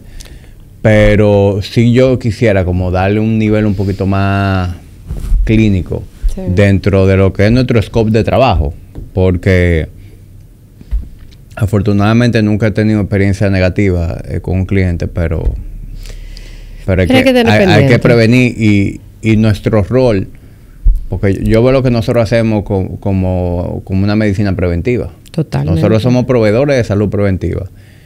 Nuestro rol tiene que ser, dentro de eso, no nada más recomendarte un plan de ejercicio o decirte que comas de cierta manera, sino ayudarte a ti a reconocer cualquier patología a tiempo. Sí. Y déjame decirte, cuando tú me llamaste para venir al programa, a mí me encantó, porque veo cómo le llegas a la gente, y lo mismo que te había comentado antes de empezar, nosotros los médicos estamos en un círculo, y cuando hablamos y hacemos conferencias, hablamos entre nosotros mismos, y esas guías de manejo, esas recomendaciones, nos las repetimos en los congresos, en las conferencias, pero aquí es que le debe llegar el mensaje al paciente. Y aquí, gracias a Dios, la sociedad está mucho más educada. Yo te puedo decir que esa cultura de ir al gimnasio, de hacer ejercicio, de comer sano, es algo que estamos mucho mejor, ¿ok? Y en nuestra sociedad, los dominicanos, mucho mejor que en otras sociedades. Sí. O sea, que es algo que personas como tú hacen una labor impresionante. En ese sentido, porque sí le llegan a esa comunidad de jóvenes, sí son un modelo a seguir para esa comunidad de jóvenes, se convierten en líderes de una comunidad en específico. Y ahí es donde radica la educación, ¿okay? Ahí es donde radica, vamos a conocer nuestros números, simple y llanamente. De hecho, te puedo comentar un caso súper interesante, que lo presento en conferencias, y quien salvó, yo se lo digo a la joven, fue la coach. Me llama una coach que quiero mucho y que nos conocemos hace muchos años, y me dice, mira, te voy a mandar a esta clienta que tengo, que cada vez que la monto, la estoy entrenando por un maratón, pero cuando la pongo en la caminadora, se me queda en 200, 180, 200 latidos por minuto, y no me le baja la frecuencia como debiera de bajarle. Y eso no está bien. Ella no me hace caso, pues ella se siente bien. Y lo que tiene son 25 años, ¿verdad? Pero ella me dice, eso no es normal. La coach fue que la obligó a ir a verme, ¿ok? Y esa joven salió con una patología congénita, ¿ok? Salió con una patología que realmente tenía una arritmia maligna, ¿ok? Estaba hablando que ella lo que hacía era taquicardias ventriculares al pico del ejercicio, porque tenía, los médicos ya sabrán, tenía lo que le llamamos displasia ritmogénica del ventrículo derecho. Es algo raro, pero posible en los pacientes atletas, y está descrito. Y adivina qué, es una causa de muerte súbita en los pacientes. Imagínate que esa jovencita hubiera hecho su maratón, ¿verdad? Y ella había ido al Pico Duarte ya. Y ella me dijo, sí, me dio cuando subí al Pico Duarte, pero me quedé tranquila, respiré profundo y me fue. Yo dije, Dios, tú eres hija de Dios. Tú eres hija de Dios, ¿ok? A esa joven yo tuve que, cuando le evalué, le hice todos los estudios, todo normal en reposo. Pero como la coach me dijo que era el pico del esfuerzo máximo, yo le dije, no, pero espérate, ¿qué es lo que tú haces? Vamos a ponerte un protocolo de atleta. Y yo te voy a poner al pico del esfuerzo máximo, a ver qué es lo que tú haces. Y literalmente, una prueba de esfuerzo ahí. Protocolo de atleta. Una prueba de esfuerzo con protocolo de atleta. Mi técnico que estaba ahí estaba nervioso cuando ella empezó a hacer la taquicardia ventricular, pero uno está preparado. Tenemos todas las herramientas, pero ese fue su diagnóstico, ¿ok? Si no lo hago así, no llegó un diagnóstico, le implantamos un desfibrilador, y la jovencita, de hecho, después, menos de un año, en menos de 6 meses, el desfibrilador la chocó mientras bailaba. Ella se fue a estudiar fuera. Y le digo yo, acuérdate que el ejercicio extremo no, pero se fue a bailar, parece que tal vez tomó algún trago o algo, y el desfibrilador la chocó. Y le digo, mira, ella me llama, porque estaba en Europa, y me dice, me pasó tal cosa. Y yo, bueno, te acaba de salvar la vida. Te acaba de salvar la vida, ¿ok? Ahora bien, eso lleva a otros tratamientos para evitar que, obviamente, nadie quiere que le dé choques, pero se empezó y ella está bien, gracias a Dios. Entonces, son esos casos en donde la coach de esa joven le salvó la vida. Le salvó la vida. Yo hice mi trabajo, pero quien me dio la alerta fue ella. Simplemente. Ya esa chica no puede hacer ejercicios de alta intensidad. Mira, esa patología en específico, no todas, ¿verdad? Pero esa patología se llama displasia ritmogénica del ventrículo derecho. Es algo que es por una mutación en donde el músculo no se desarrolla bien, y en vez de tener solo músculo, hay una infiltración de grasa dentro del músculo, lo que lo hace que sea muy productor de arritmias, ¿verdad? Muy arritmogénico le llamamos. Entonces, esa condición es de las pocas que recomendamos en contra del ejercicio competitivo. ¿Okay? Ella sí puede hacer caminatas, ejercitarse, pero hasta cierta zona en donde nosotros la monitoreamos, ¿verdad? Exacto. Y hay tratamientos que le ayudan, de hecho, tratamiento tanto con medicamentos y ahora más modernamente con la ablación, en donde podemos suprimir las arritmias. Pero el problema con esa patología en sí es que el ejercicio hace que produzca más infiltración grasa. Entonces, hace que la enfermedad progrese más rápido. El ejercicio competitivo, ¿ok? Y es por eso que esa patología específica... Sí, o sea, esa persona, me imagino que lo ideal sería... Y ella no corrió el maratón. Entrenamiento de resistencia. Sí, totalmente. Con cierto periodo de descanso, evitando entrar... Más que rango de repeticiones, en la frecuencia cardíaca, frecuencia cardíaca, en zonas de estrés. ¿Cuál es el rango? Depende de la edad del paciente, tú sabes. Nosotros siempre calculamos la frecuencia cardíaca máxima predictiva es 220 menos tu edad, ¿ok? Ese es el 100%. En una paciente como ella, yo quisiera llegar al 85%, como mucho, si te me pasa el 90%, que sea muy poco tiempo en ese periodo, porque ya sometes al cuerpo a estrés. Pero así como hablas, ejercicio de resistencia, caminatas, pesas, perfectamente bien. Sí. Hay una métrica que en el fitness ya se viene utilizando hace algunos años, que es el heart rate variability. Bastante bueno. Que eso es un predictor de la recuperación, totalmente. De qué tan apto tú eres para lo que es el strain, la actividad física. Totalmente. Y de hecho hay numerosos estudios en donde la variabilidad de tu frecuencia cardíaca es predictor de sobrevivencia, tanto como cuando es muy bajita. Mientras menos varía tu frecuencia cardíaca, más enfermo estás. ¿Okay? Si es muy flat, ¿verdad? Eso no es normal. Tú debes de variar, ¿verdad? Debemos de variar. La variabilidad es buena. Incluso es una métrica, si los que se han hecho pruebas de esfuerzo pueden ver qué tiempo dura para tú bajar esa frecuencia cardíaca después que te desmontas de la caminadora o ya sea la bicicleta. Y eso es una métrica también de pronóstico. Si bajamos 20 latidos por minuto o más de 25 latidos por minuto en los primeros minutos, pues eso es bueno. Versus ese paciente que se me queda ahí arriba, eso es de hecho un pronóstico no tan favorable. Sí. Y incluso ese heart rate variability puede variar día tras día. Totalmente. Dependiendo de cómo tú dormiste, dependiendo de factores de estilo de vida, si tú tomaste alcohol, si tú tomaste algún medicamento, todo eso lo afecta. Todo. Sí, cómo estás anémico, todo, de hecho. Sí. Yo siempre recomiendo a la gente que se apoye en los wearables. Es decir, yo uso el iWatch, pero realmente en lo que yo más confío para mi data en el Whoop, porque este es el que yo nunca me quito. Claro, y ese es el que te colecta tu data todo el tiempo. Correcto. Sí. Y la gente va a pensar que Whoop me está pagando. Yo quisiera que me paguen. No me pagan aún, pero yo no me canso de recomendarlo, porque eso permite que la gente logre reconocer cosas a tiempo. Mira, el futuro viene en saber, en conocer. Yo siempre digo que un paciente que está más educado y conoce su problema es un mejor paciente. Y yo me siento, le hago dibujitos, le digo, mira, así que va, porque me va a entender mejor.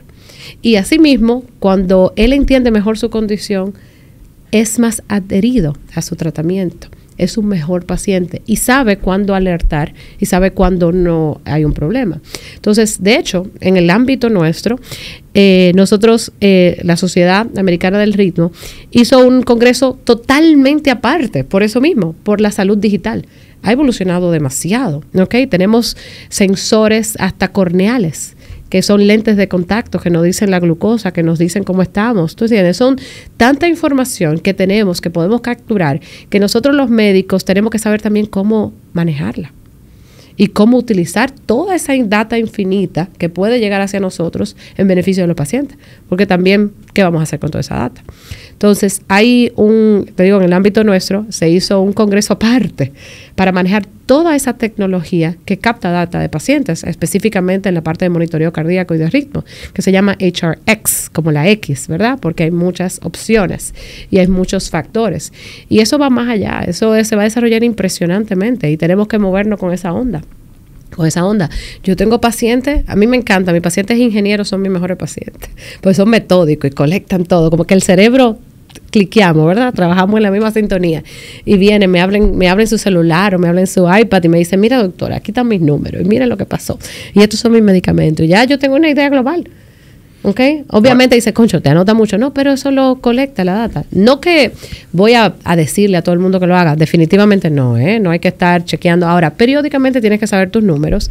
Hay ciertos pacientes que nos benefician más que otros para tú tener un monitoreo más de cerca, definitivamente. ¿Cuáles son los números que todo el mundo debería poner atención? Tu presión arterial. ¿Ok? Eso es bastante fácil, ¿verdad? Tu presión arterial, debes de saber tu frecuencia cardíaca. ¿Cuál es tu frecuencia cardíaca basal? ¿Ok? Más o menos en reposo y cómo te comportas. No necesariamente medirla cada vez que haces ejercicio. Si lo deseas, si eres alguien que está entrenando, es de buena ayuda, pero tener una idea de cuál es tu frecuencia cardíaca basal y si hay algo anormal, saber. Tus colesteroles, ¿ok? El valor absoluto de tu colesterol total, el HDL, el LDL y la glicemia. Son esos valores importantísimos que tenemos que saber. Definitivamente tu peso, ¿ok? Ese es otro. Triglicéridos también, todo el perfil lipídico completo recomendamos. Y la glicemia son esos factores de riesgo modificables. Okay. ¿Cuál es tu opinión con respecto al colesterol? Sí. Porque hay varias escuelas. Bueno, mira, eso es algo bastante interesante y yo a veces me siento a observar a ver qué ha pasado a través. Yo digo, ¿y cómo llegamos aquí? ¿Cómo llegamos hasta este punto? Si lo tuyo es navegar mucho, atención aquí porque te tengo noticias. Ahora vas a recibir hasta el triple de velocidad en tu fibra óptica. Y lo mejor, tu mismo plan con más velocidad. Así de simple. Altiz, la red global de los dominicanos. Y es interesante porque el mismo hecho de que tenemos toda la capacidad de hablar y la libertad de expresarnos ha hecho que muchas teorías se hayan propagado de una forma exponencial, ¿verdad? ¿Y cuál es mi problema con muchas teorías de propagarse de forma exponencial? Es que tenemos que tener un aval. Yo soy muy de lo que me dices tiene que estar avalado científicamente en base a estudios randomizados, bien hechos y avalados, ¿verdad? Y eso es lo que nos enseñan en las escuelas a nivel de la evidencia científica y la metodología.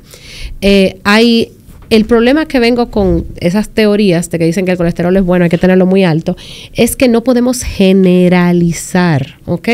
No todo el mundo es igual, ¿ok? Y yo no puedo tomar una plataforma, ya sea cual sea, y decir, todo el mundo haga tal cosa. Eso no está bien, porque no todos somos iguales. De hecho, hay criterios y valores predefinidos en donde tengo que ser más estricto con los pacientes. De hecho, las guías de manejo, tanto europeas como americanas, son bastante buenas y explícitas en esto. Sabemos por años, más de 50 años, que el colesterol LDL, el de muy baja densidad, es el colesterol que se oxida, ¿verdad? Y se va pegando a las arterias. Obviamente, esto va a depender de otros factores, no únicamente de esto, de tu genética, factores familiares, factores personales, si hay daño al endotelio, eso va a propiciarse más. Si lo ayudas con el cigarrillo, va a depender de muchos factores. Tú dirás, bueno, yo le tenía en 200 todo el tiempo y no pasa nada. Sí, algún día va a pasar, ¿ok? Porque sabemos que hay el colesterol LDL es el que obstruye las arterias y es el responsable de lo que es la enfermedad aterosclerótica. Y esto estamos hablando de estudios randomizados de muchos años, de 10 y más años de evolución, en donde vemos estos pacientes evolucionar a través de los años. Entonces, en el paciente cardiovascular, nosotros somos, y las guías nos lo dicen, ese paciente tenemos que saber los números. No a todo el mundo yo lo medico, definitivamente no, porque todo va a depender de cuáles son tus riesgos. Si es un muchacho joven que no tiene antecedentes, vamos a hacer dieta, vamos a hacer ejercicio, vamos a mantener unos niveles normales, idealmente en el rango de 100 o menor a 100, idealmente es lo que yo prefiero para el LDL, ¿ok? Ahora bien, si eres un paciente que ya tiene enfermedad establecida, que ya hay data, que hay enfermedad aterosclerótica y ya tenemos todas las herramientas que la tecnología nos ayuda. Antes nosotros teníamos que esperar que el paciente tuviera síntomas para nosotros tomar una opción porque no había la tecnología. Ahora tenemos los Doppler que los pacientes podemos escanearlos y hacer screening, medir lo que es ese vaso sanguíneo, medir el grosor de la pared que se llama la íntima media y vemos si hay engrosamiento, que son de los pasos iniciales para la formación de la placa. El famoso Doppler carotidio. Carotidio, ¿verdad? ¿Por qué lo hacemos carotidio? Eso es porque la arteria aquí es más fácil acceso, ¿verdad? Y realmente es donde tiende, como hay turbulencia, hay bifurcaciones, a formarse placa aterosclerótica. Además que está más cómodo para nosotros hacerlo. Y al igual que el femoral, en los hombres, las ilíacas y las femorales también es donde se forman placas ateroscleróticas. Entonces, hombres como mujeres, pero cierta predilección en el hombre también. Y es por esa bifurcación, en esas bifurcaciones donde hay cambio, otra vez, vamos a la mecánica, cambio de dirección del flujo de sangre, ¿verdad? Y más fricción, tiende a formarse la placa aterosclerótica. Entonces, esos Doppler lo hacemos en pacientes de riesgo, ¿verdad? O antecedentes familiares para ver si ese LDL realmente que está alto, que está en 150, 160, en un paciente de 40 años, 45 años, ya ha dado consecuencias, ¿verdad? Y medimos ese grosor y vemos si hay placa. Y si hay placa aterosclerótica, vemos si esa placa es fresca, una placa blanda o una placa calcificada. Entonces, cuando vemos eso, ya sabemos que hay enfermedad. Y mira qué bonito ha evolucionado la medicina.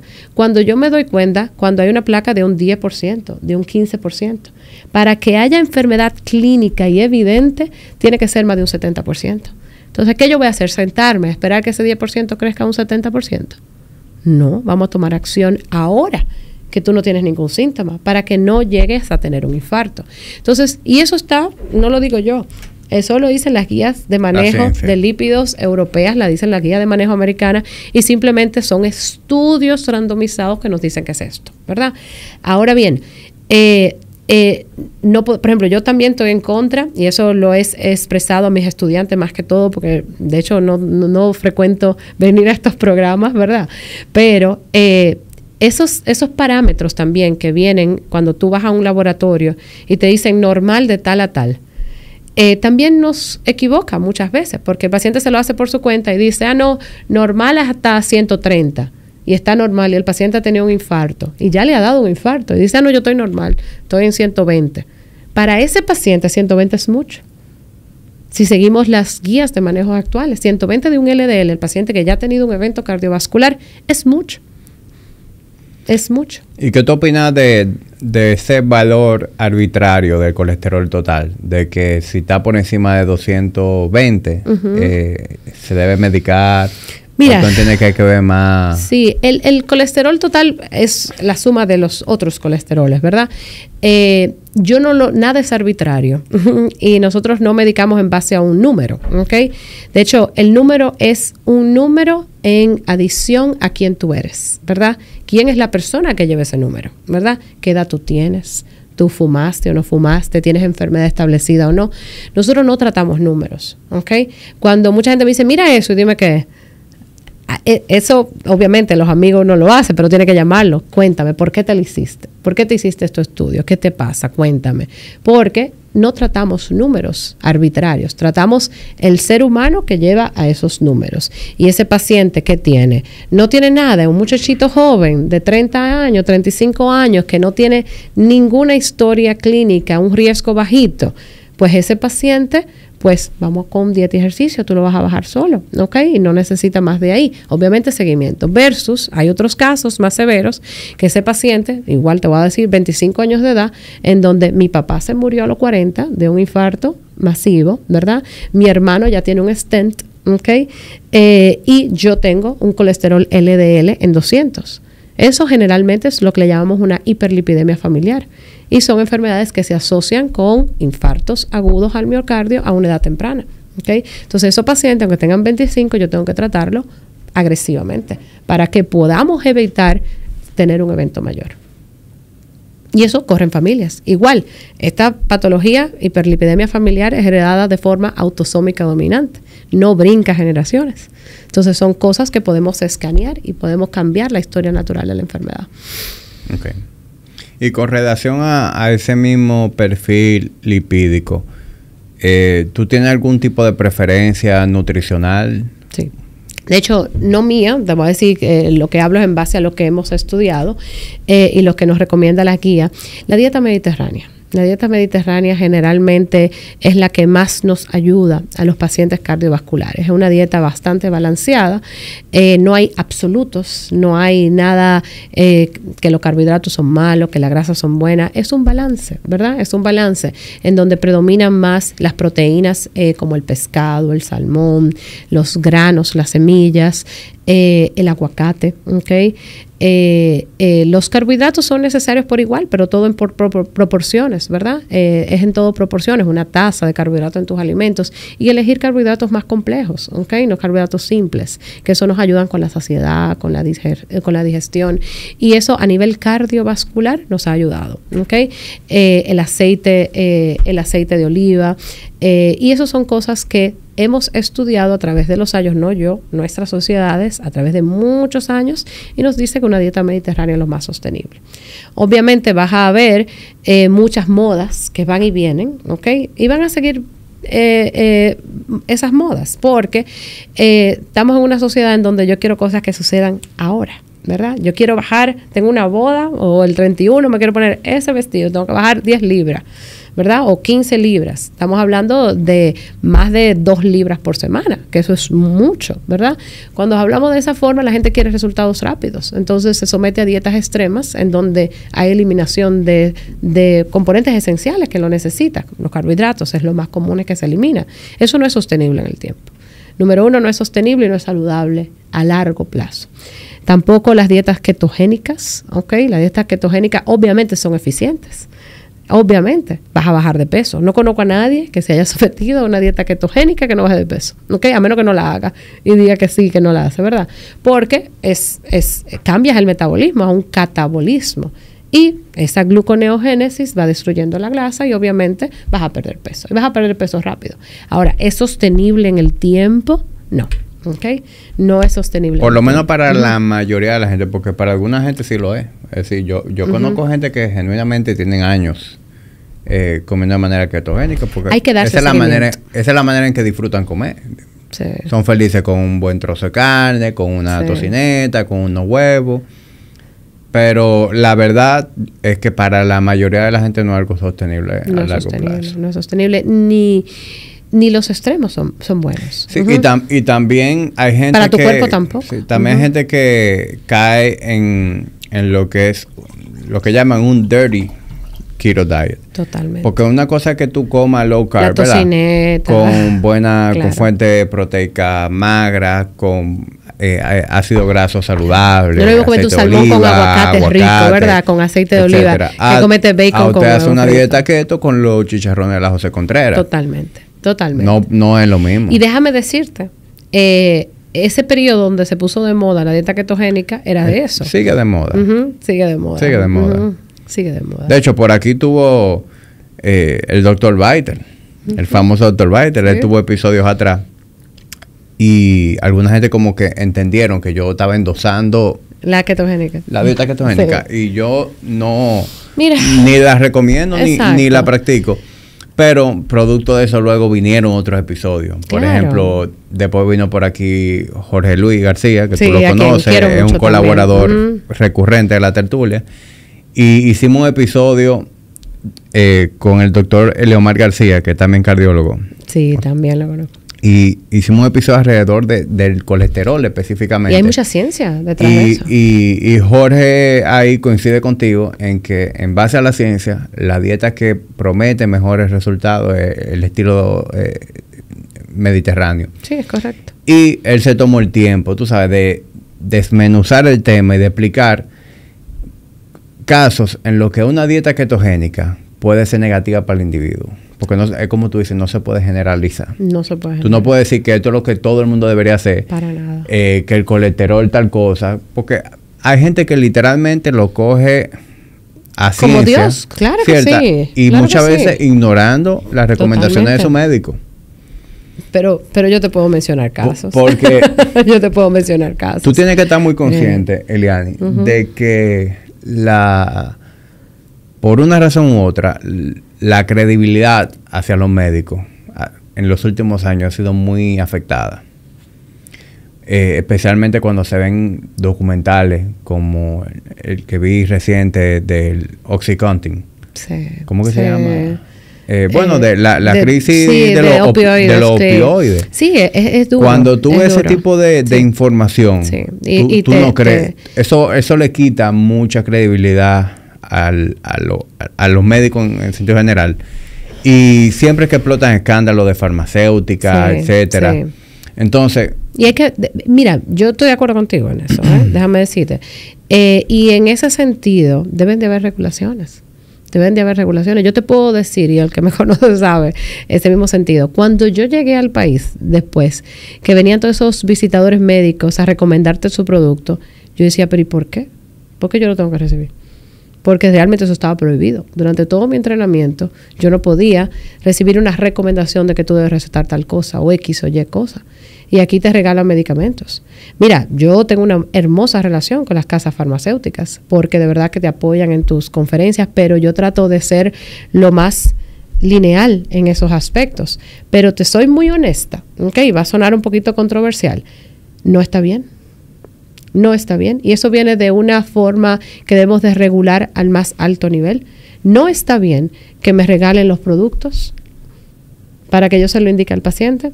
No está bien que paguen por cosas. Eso no está bien. A la larga, ese costo operacional de marketing lo paga el paciente. Y también las casas farmacéuticas se ven afectadas. Yo estoy en contra, totalmente, pero eso va a sonar muy controversial. ¿Ok? Yo estoy en contra por completo de esa visita, de que te regalo este medicamento para que lo prescriba. Eso está incorrecto. Y eso debe de venir de reglas nacionales, de sociedades que digan que esto no se puede hacer, ¿ok? Porque tú vas a tener la competencia.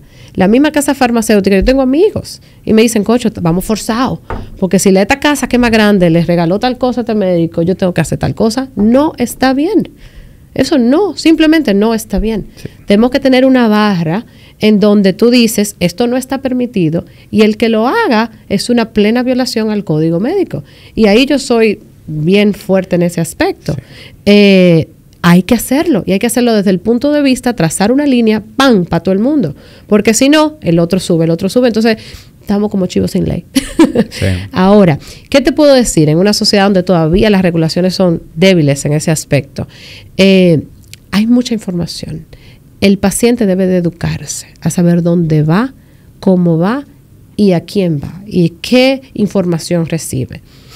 La gente debe de investigar y es muy fácil tú ver, ¿a qué médico voy? ¿Okay? Déjame ver su background, déjame ver cuáles son sus conflictos de intereses. Eso está y tú lo puedes buscar, ¿ok?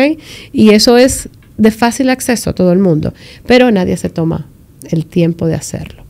Si vas a poner en tus manos tu salud, que es algo tan valioso, ¿ok? Debes de investigar siempre. Que lean, que busquen. Yo a mi paciente, antes de yo hacer cualquier procedimiento invasivo, yo le doy toda la información y le digo, mira, aquí te doy esta página, tú vas a leer, tráeme a tu familia la próxima vez que tú vengas y yo quiero que tú me hagas todas las preguntas de todo lo que hay. Porque quiero que entiendas el concepto, quiero que entiendas y te empapes de lo que vamos a hacer, porque nos va a ir mejor a los dos, tanto a ti como a mí. Somos un equipo, no somos individuales, no es tú aquí ni yo acá. Y de esa misma forma pasa lo mismo. Entonces, estoy de acuerdo contigo. Tenemos el mundo, no estamos hablando solamente los dominicanos, estamos hablando a nivel mundial. Esto está pasando en todos lados, ¿ok? Y este mismo concepto de información, de mercado, de lo rápido, ha hecho que todo eso sea posible, ¿ok? Yetur es una marca china de prestigio internacional, distribuida en la República Dominicana por Grupo Martí. Ha sido la marca de mayor crecimiento en años recientes, con exportación a más de 30 países. En su showroom puedes ver 4 modelos disponibles: la X70, la X70 Plus, la X90 Plus y la Dash. Todos cuentan con una garantía de 5 años o 150,000 kilómetros con el mantenimiento preventivo incluido. Yetur, drive your future. Y lamentablemente, así como los seres humanos, los médicos somos seres humanos. Se cometen errores, ¿verdad? En sociedad es lo mismo, eso pasa en todos los ámbitos. Pero creo que las regulaciones deben de ser más fuertes en ese sentido. Sí. Sí, definitivamente ese tipo de cosas le hacen mucho daño a la industria y hace que personajes proliferen, Claro. capitalizando justamente eso. Claro. Aprovechando cualquier crisis, cualquier noticia para darle fuerza a su argumento. Y entonces hace que personas que no tienen la educación, pues confíen en estas personas que se quieren vender como los salvadores, Totalmente. de que ellos sí son los que tienen la verdad y la panacea. Y Pero- incentivan esas teorías conspiranoicas, atraen personas. Sí. Entonces, Ujú. tú sabes lo que tú a una persona que viene años bajo una medicación, bajo un protocolo, hacer gracias a tu influencia. Porque no fue que tuviste una consulta con esa persona y le Claro. hablaste de tú a tú, no. Claro. En base a las ideas que tú arrojas a social media, tú hiciste que esa persona abandone su medicamento ¿Qué me ha pasado? y abandone lo que sea que estaba haciendo. Entonces después está la persona comprometida. Tú sabes que Me ha pasado. la persona, yo le tengo que agradecer a Jorge. Ujú. Porque Jorge ha sido de mucha influencia para mí, aterrizando realmente como en un punto medio todo esto. Claro, claro. Porque yo era uno, yo soy medio conspiranoico, y yo era uno que me veía muy atraído hacia ese tipo de ideas. Porque atrae, es revolucionario. Recuerda que los jóvenes somos revolucionarios. Y Jorge siempre ha sido como mi ecualizador Claro. ante ese tipo de situaciones, porque Jorge como tú. Jorge Sí, hay es que ver la muy- evidencia. Yo a Jorge lo muy- conozco muchísimo a través de Manely, Sí. ¿verdad? Manely y yo somos muy, muy unidos y sus amigos fueron mis amigos. Sí. Y de hecho a Jorge lo aprecio mucho. Tenemos muchos pacientes en común, tanto yo le mando como él me manda. Y realmente hay que empaparse. Hay que ver las dos caras, nada es absoluto y hay que ver la evidencia médica y científica está ahí por algo. Y Jorge siempre me hace la anécdota de que esa misma gente que no confía en el médico son los primeros que cuando tienen el agua al cuello están llamando al médico, Así es. Y llaman al que al que va a realmente resolver. Cuando tú resuelve. tengas la arteria tapada, tú no Claro. vas a llamar a fulanito en Instagram, ¿verdad que No, no? para nada. Tú vas a llamar a un médico que Para tiene el nada. entrenamiento para eso. Para nada. Entonces tú no puedes pasártela minimizando a ese médico. Sí, Si luego en apuro tú vas, esas son las manos a las que tú vas a acudir. definitivamente. Y la farmacéutica para mí es la vaina más compleja Sí. que hay. Porque la farmacéutica tiene un rol muy positivo. Importantísimo. Pero al mismo tiempo también puede hacer mucho daño. Sí. Pero en general hemos avanzado gracias al desarrollo de nuevos productos y a la investigación. Claro, es más, y evidentemente. Son es- nuestros aliados. Vamos a hacer igual. El que se dedica a la ingeniería no puede construir si no tiene herramientas para hacerlo, ¿verdad? El camión, el tractor, lo mismo. Nosotros son los medicamentos, en el caso mío, dispositivos, ¿verdad? Y es una relación interesantísima en donde contribuyen a la industria de desarrollar nueva tecnología para que tú puedas brindar a los pacientes mejor salud. Ahora, todo esto debe ser regulado. Exacto. Todo esto debe ser regulado Ese es el punto. internacionalmente, nacionalmente, ¿ok? Y ahí es donde está todo. Obviamente, en cualquier lugar donde tú dejas las cosas sin orden, yo duré un ratazo para llegar acá y ninguno de los motores respetaban la luz roja. Eso era pam, pam, pam, para derecha y izquierda. Yo tenía que estar pendiente de ello. Aquí estamos en un estado de anarquía. Y eso es rato. falta de regulaciones, ¿ok? Eso es falta de regulaciones. Eso pasa y se extiende en todos los aspectos de nuestras vidas. En medicina igual. Si yo no tengo regulaciones, yo voy a tener gente muy buena, pero también algunos que llegarán que no les gustaba tanto la medicina, pero la hicieron, pero terminan siendo más negociantes. Y eso pasa en todo el mundo. Y te puedo decir, aquí hay excelentes médicos. Nosotros tenemos en nuestro país excelentes Pero ven médicos. acá, tú eres egresada de uno de los mejores hospitales del mundo y tú estás aquí. ¿Entiendes? Pero, de hecho, en el caso mío, uno le gusta esto, tú sabes. Y No, pero te tenían quiero decir, raíces, el sí. nivel que tú encuentras aquí Sí, hoy en día. excelentes médicos. Yo tengo profesores, colegas en quien confío y a ciegas me voy. Y el dominicano todavía no valora el hecho de que no solamente tiene buenos médicos, sino que lo tiene disponibles, ¿ok? Lo que pasa en este país no pasa en ningún lugar del mundo. Ese trato personalizado. del Jamás. médico. En donde tú agarras y dices, déjame llamarlo. Y el médico te contesta el teléfono. ¿ok? No, y en donde tú vas a una consulta, el médico te ve. Y el médico te ve y ¿Entiendes? te escucha. Porque tú Ujú. vas afuera, esos Y te ve un hospitales que son asistente. tan reconocidos. Y te ve un asistente. Y eso es un flujo, ¿verdad? Claro. Eso es, tú pasas por diferentes personas Sí. y al momento en el que tú llegas al médico, al que tú fuiste a ver, Menos de 5 ese minutos. médico ya tiene toda la información y no te va a dedicar ni 5 minutos Sí, de su tiempo. así es. Y aquí tú vas, te sientas Y es el problema del volumen, tú sabes, del volumen, de la demanda. Pero todavía aquí tenemos ese trato personalizado. Y yo te puedo decir que tú tienes súper especialistas, ¿ok? Que tú vas a Estados Unidos, tú dices la cita en 6 meses para esa especialidad. Pero aquí tú lo llamas porque amigo, o tienes el contacto. De hecho, los teléfonos de todos nosotros está disponible para todo el mundo, ¿ok? No solo el mío, de mis colegas lo tienen en su tarjeta. Cuando yo llegué aquí, yo lo encontré eso raro. Incluso mi esposo me decía, Eliani, pero ¿por qué que te llaman tanto? Y digo yo, es que hay que estar disponible. Yo no entendía. Eso de WhatsApp que te escriben, yo tampoco lo entendía. No estoy de acuerdo. Sin embargo, como el sistema no está tan organizado, como el 911 no está tan organizado, como uno opera, tiene casos complejos, a veces me siento comprometida. Y he mantenido mi WhatsApp abierto para mis pacientes. Obviamente hay reglas, yo le digo a ellos, si es una emergencia, llámame. Tú sabes, porque no te voy a responder WhatsApp inmediato, pues estoy con gente, estoy con pacientes, ¿verdad? Pero esa disponibilidad, ese trato personalizado, ese médico, aquí todavía lo tenemos y hay que valorarlo, Eso no pasa en muchos lugares del mundo, de hecho en muy pocos lugares del mundo pasa eso. Tú sabes que eso es algo que yo sé que para todos los médicos es un desafío, como controlar las vías de comunicación con el cliente. Sí, muy difícil. Porque la gente nos respeta y la gente te quiere escribir a deshora, te quiere escribir cualquier cosa. Y tienes no que crear siempre, tus reglas. Y no siempre es importante. Claro. Entonces, ¿qué pasa? Tú estás abrumando al médico con cosas no importantes. Así y eso hace que cuando ocurre algo importante, a lo mejor el médico no logra verlo. Sí, porque hay demasiada información.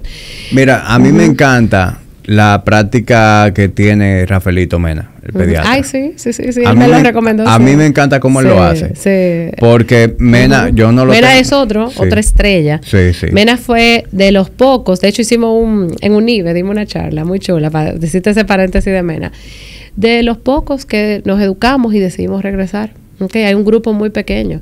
Y esos son la gente que le importa. Que le importa esto, porque tú te pones a decir, mejor me quedo y hago mi vida, pero vienen a cambiar. Después que Mena, ya la salud neonatal es diferente. Tenemos gente como Mena, tenemos gente como el doctor Ureña, que en sus momentos ya no es la generación nuestra, pero todavía gente joven y que han cambiado prácticas, que han cambiado en el ámbito neonatal de Mena, en el ámbito de la cardiología. O sea, han venido a aportar. Y son personas que contribuyen. Y tú te preguntas, ¿y qué ha pasado con los que se quedan? ¿Cómo no? ¿Por qué no lo atraemos? ¿Qué pasó con esa migración de cerebro que tenemos? Y es porque no le ofrecemos los recursos. Tal vez Mena vino porque también tiene raíces, ¿verdad? Tal vez como yo, que teníamos raíces y teníamos una plataforma de seguridad. Okay, mis hermanos me jalaron. Mis hermanos, Mara y Elio, me decía, ¿qué es lo que tú haces ahí? Me llamaban. Y yo llegaba de un servicio de 24, 36 horas. Y me decían, Eliana, entonces tú llegaste a tu casa y no hay quien te ayude y tú te vas a poner a lavar. Y yo, sí, porque eso es lo que nos toca. Y dice, ¿en serio, Eliana? Tú, ven para tu país que tú vas a estar bien. Eso fue una presión, ya tú sabes. Pero realmente yo quería hacerlo. Yo también quería hacerlo. Porque generalmente la mayoría de gente se retira cuando tiene 60 años. ¿Verdad? Y cuando tú tienes 60 años ya tú te retiras o estás enfermo y ya no vas a disfrutar. Para tú crear cosas con sentido, tienes que hacerlas con el brío y con tu juventud a flote para crear algo que le dé sentido a la vida. Y eso admiro en gente como Mena, como el doctor Ureña, Vicente San Martín, endocrinólogo, fue otro de los que llegó, el doctor José Yunen, que han cambiado su área. Cuando tú ves cada quien en su sector, infectología, endocrinología, son aportes valiosísimos. Y igual, el otro que se entrena en México, el otro que se entrena en Argentina, que vuelven. Pero todavía, como te hablo desde el punto de vista global, ¿cómo yo atraigo? ¿Sabes los amigos que yo tengo que se quedaron? De hecho, todos. De mi grupo... O sea, dominicanos que se prepararon fuera y prefirieron quedarse. Todos. Los únicos que regresamos de mi promoción, de los que nos fuimos, fue Vicente San Martín, que es endocrinólogo, una estrella, y yo. 2. Estamos hablando 2 de una promoción. El 50%, todos se quedaron prácticamente en España, en Europa. Y son directores de departamento, para que tú entiendas. Son gente muy valiosa. Ah, y el doctor de Olio también volvió. Se fue a Madrid y volvió, y excelente, otorrinolaringólogo. Entonces, son cosas que tú dices, ¿cómo yo como sociedad, como, vamos a decir, desde el punto de vista del Ministerio de Educación Superior, atraigo esas mentes brillantes para que no se me queden, para que este país cambie? Porque tenemos demasiada gente buena, también local, pero se te quedan en España, se te quedan en México, te lo quedan, porque si no damos las facilidades, la estructura para que tengan una seguridad de poder desarrollarse profesionalmente, no van a venir, no van a venir. Y eso se puede. Tú dices, concho, hay hospitales que las direcciones son por compromisos políticos, ¿verdad? Eso lo sabemos, ¿verdad? ¿Por qué yo no? Si el hospital Darío Contreras de Trauma, déjame buscar a este muchachito que yo mismo lo patrociné, que yo le di una beca, déjame atraerlo para que él venga, ya con la preparación que aprendió en lugares donde hay de todo, para que me lo traiga para acá. Déjame darle la dirección de ese hospital para que me cambie ese entorno completo de esa sociedad y de esa comunidad. Nadie le tiene más amor a una comunidad de quien pertenece a la misma comunidad. Claro. O sea que no me traiga gente de fuera, tráeme a alguien que sea de la misma comunidad y devuélvemelo a la comunidad, porque se va a atender a su vecino que lo vio crecer, a su profesor que lo vio crecer. Y eso son cosas políticas nacionales que tú dices deben implementarse, pero a la larga, esperemos que algún día. Bueno, y yo espero que plataformas como esta, que llegan a 2 o 3 gatos, pues... 2 o 3 gatos no, porque mira, de verdad que un público chulísimo tú tienes. Me sorprende lo que ha crecido, de hecho. Sí, mira, el doctor Mena es una estrella, y yo incluso le voy a escribir porque me gustaría traerlo por aquí. Sí. Y lo que te iba a decir de Mena, que creo que lo deberían implementar los demás médicos, es la forma en que se hacen las consultas por texto. Él me lo presentó. Él tiene una aplicación. Sí, él me lo presentó. En donde cada vez que yo tengo una urgencia que necesito consultar por texto, por un chat, yo le escribo a través de la aplicación y siempre tengo una respuesta a la mayor brevedad de parte de él. ¿Qué pasa? La aplicación hay que pagar la consulta. Claro. Pero lo que yo pago por cada consulta no es algo astronómico, algo que me encuentro razonable. Pero ¿qué eso hace? Eso hace que la gente no tome las consultas a la ligera. Claro. La gente, si va a pagar por una consulta, pues va a procurar, ¿verdad? Que verdaderamente sea una pregunta concreta. Concreta, concisa. Y también, incluso hasta a nivel legal, que eso no me lo dijo él, pero eso yo sé que funciona así. Sí. Tú tienes una documentación. Lo protege. Porque ¿qué pasa? Ustedes los médicos le escriben algo por WhatsApp y aunque tú no hayas leído el mensaje, eso tú lo puedes llevar a un tribunal como evidencia 100%. De que tú le escribiste al médico. 100%. Y por eso yo conozco médicos que no usan WhatsApp. 100%. Por eso yo, por ejemplo, recomendaciones por WhatsApp, indicaciones yo no doy, ¿verdad? Obviamente es una forma, yo estoy aprendiendo todavía. Tú sabes que Mena ya me lleva unos años de camino, no tanto para que no me guinde, pero me lleva un tiempo ya aquí.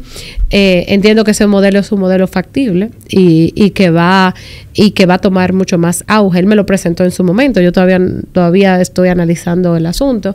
Sin embargo, sí, y no necesariamente es por exactamente lo que dices, es porque te permite tener una documentación, ¿ok?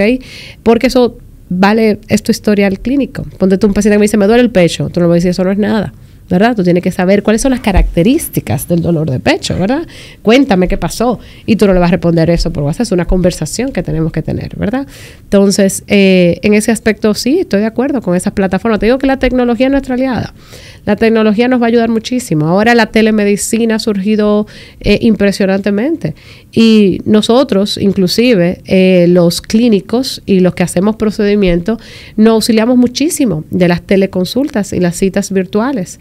Hay pacientes, generalmente los que veo de primera vez no me gusta verlo virtual, me gusta verlo, a menos que sea un paciente que vive en Haití, ¿verdad? Que ya yo voy preparando para cuando venga se haga todo junto, ¿verdad? Y hagamos el procedimiento en su misma estadía. Pero cuando son pacientes ya de seguimiento, que es para discutir algo que ya conocemos, las citas virtuales nos ayudan muchísimo y esa es la tecnología, nos ayuda. Pero también es un concepto de educación, tú sabes, y uno mismo establecer sus barreras y establecer sus protocolos. Pero ahí vamos de nuevo. Los dominicanos somos muy sociables, somos muy... a veces yo estoy en casa en procedimientos Y eso no me molesta, realmente a mí me encanta y el que me conoce sabe, yo trato de siempre en la medida de los posibles responder, pero tú estás operando, si la asistente mía no responde rápido, llaman hasta mi mamá, mi hermano, mi esposo, a todo el mundo, porque se conocen todo el mundo, ¿verdad? Y es algo que no lo permite estas comunidades, que son comunidades más íntimas, donde todos nos conocemos a través de alguien. Y eso es bueno y a la vez es un poquito delicado para manejar toda esa información que viene con ella y la responsabilidad que amerita. Ya cuando tú me informaste algo de un paciente, ya yo soy responsable, porque ya yo me enteré. Como médico, alguien me dijo, que voy a llegar a este paciente a la emergencia. Aunque yo esté operando, ya yo estoy pendiente de que alguien lo tiene que recibir y cuando yo salga tengo que ir, o que se está haciendo el proceso correcto hasta yo llegar. Y eso fue nada más que alguien te lo dijo, porque ya te involucraron en el manejo de esa persona que es un ser humano y que es valioso y que tú tienes que actuar de forma rápida. En cardiología es así. Yo puedo estar aquí ahora mismo y ahorita, yo sé, ahora estoy, que el celular está apartado, pero hay una cobertura para ese celular. Hay un equipo que responde ante la emergencia, porque hay un equipo para eso. Pero tienes que tenerlo cuando haces especialidades. A veces le digo a mi hermano que es cirujano plástico, Manely, que bien, ¿verdad? Aunque déjame decirte, también tienen emergencias. ¿Okay? Pero menos. Mucho menos. Pero son cosas que cada especialidad te lo dice. ¿Tú entiendes? Cada especialidad. Y aún así, tú lo ves extremadamente pendiente, porque son pacientes que llegan sanos y quieren estar mejores. Es un compromiso aún mayor. ¿Okay? Es un compromiso aún mayor de una gente que tiene que salir mejor de lo que entró. ¿Okay? Eso es en la medicina todo es tan delicado. Y es tan, como yo empecé, es el respeto al ser humano. Yo le digo a mis estudiantes, miren, ustedes no tienen que ser lo más brillante, porque no hay que ser brillante, simplemente es respetar la profesión. Y si tú respetas la profesión y lo que implica ser médico, tú no vas a poder dormirte sin leerte el capítulo del libro, porque tú dices, tengo el paciente mañana y esa cosa yo no me la sé, o déjame leerme porque para mañana yo tengo que darle una respuesta. Y eso es lo que te hace ser mejor, ese respeto, ese amor, esa pasión. Y esa es la diferencia, eso es lo que marca la diferencia de entre alguien que sí le gusta o no le gusta o hace. Igual en todas las profesiones, es la misma cosa. Déjame decirte que tú haces esto demasiado bien. O sea, me gusta mucho la manera en que tú comunicas. Creo que tú logras simplificar cosas muy complejas. Y tienes un arte para eso. Lo que tú me dijiste que estaba por hacer antes de que empezáramos, yo creo que tú deberías hacerlo. Porque de verdad que tiene como que un skill set muy idóneo para eso. Pero nada, Eliane, yo he disfrutado muchísimo esta conversación. Quienes quieran... A mí me encantó porque fluye. Sí. Esto fue un conversatorio ameno. Sí. Y me encantó, de verdad. Sí. La gente a veces me pregunta como, mira, ¿cómo va a ser? ¿Qué debo saber? Yo misma te pregunté. Y es bueno, sí, como él fluye, déjame fluir contigo. Sí, no es que yo... Obviamente, yo cuando tomo la conversación con esa ligereza de vamos a fluir, porque ya yo hice mi tarea, tú totalmente, sabes, de empaparme un poquito del tema y también entender por dónde puedo conectar con el invitado. Pero desde el punto de vista del invitado, la experiencia de venir al podcast es simplemente llegar, porque vamos a hablar de lo que tú haces todos los días. ¿Qué preparación tú debes tener? O sea, claro, aquí no hay ninguna pregunta bucapié, ni te voy a asaltar con me algo encantó que el concepto, está fuera de... Me encantó el concepto. Y llega a la gente, que es lo que realmente tú quieres llegar, a la población que se eduque de una forma donde la información sea una información buena y filtrada. Tú invita a tu gente, tú sabes a quién tú invitas, ¿verdad? No, de hecho, ya yo me siento con el compromiso de que cada médico, o sea, cada persona que viene al podcast de por sí, yo le estoy dando mi sello de aprobación. Exactamente. Y desde el punto de vista médico, eso es sumamente delicado, ¿entiendes? Porque por aquí vino Víctor Prieto de Punto Mac, amigo mío, buenísimo. Pero lo peor que puede pasar es que a ti te vaya mal en Punto Mac con una computadora y eso tiene garantía, ¿entiendes? Claro, claro. Pero en el caso de los médicos, el precio a pagar es muy alto, sobre todo en especialidades como la tuya. O sea que yo siento también como un deber extra de a la hora de traer médico de asegurarme de que sean personas que verdaderamente sean buenos profesionales, pero que también guarden cierta coherencia con los demás médicos que vienen aquí. Porque yo no puedo venir un día a hablarte una cosa y que venga otro médico y contradiga totalmente lo que dijo el otro, sino que compartan como un mismo criterio, una filosofía, evidencia médica que existe. Y de hecho te lo agradecemos porque realmente plataformas como esta nos ayudan. De hecho, yo he tenido pacientes, yo escuché tal cosa que dijeron en tal sitio. ¿Qué usted opina, doctora? ¿Verdad? Eso lo escuchamos a diario, gente joven. Nuestra generación está en esto. ¿Okay? Sí. Y yo creo, por lo menos en mi radar, yo no veo muchos podcasts tratando este tipo de temas, como hablando con médicos. Claro. Lo que hace también como que yo tenga, además de que disfruto mucho, yo estoy en el área de la salud. Sí. Prevención, salud, eso es el futuro. Ya yo veo eso como parte de la responsabilidad de la tertulia, como educar sobre temas médicos, pero también filtrar.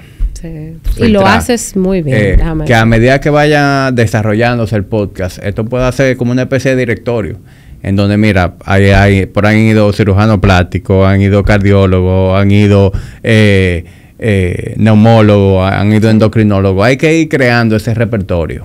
Claro. Para tú tener el paciente o la persona que desee buscar, tenga información de dónde apoyarse. O sea que de verdad que creo que esta comunidad está agradecida. Te agradezco mucho tu visita. Espero nunca ser tu paciente. Bueno, preventivo. Acuérdate que hay que chequear sus números, ¿verdad que sí? Preventivo. Que eso es para todos. Eliani, antes de cerrar esto, quiero... La tertulia dura se cierra con un vino duro. Así que chulo. Esto es un agrado que quiero tener contigo. Yo soy vinera. Sí. Disfruta el vino. Bueno, pues esto te va a caer como anillo al dedo. Ese es un vino que a mí me encanta, el Marqués de Murrieta. No sé si tú lo has probado. No lo he probado, o sea que excelente. Bueno, cuando lo pruebes me dejas saber. A mí personalmente me encanta. Me gustan mucho los vinos españoles. Y ese vino en especial, esa bodega, la disfruto bastante. Bueno, pues me lo tomaré tranquilita, ¿verdad? Leyendo un buen libro. Yo sé que tú, no sé si sigues lactando. Ya no, gracias a Dios, ya cumplió 7 meses. O sea que ya te puedes tomar tu vino tranquila. Así porque es, yo sé que cuando ustedes están con el tema de la lactancia, como esa extracción no sirve, la que... Sí, hay que botarla, déjame, eso llora ante la presencia de Dios. Yo recuerdo cuando mi esposa estaba lactando, eso era de que no...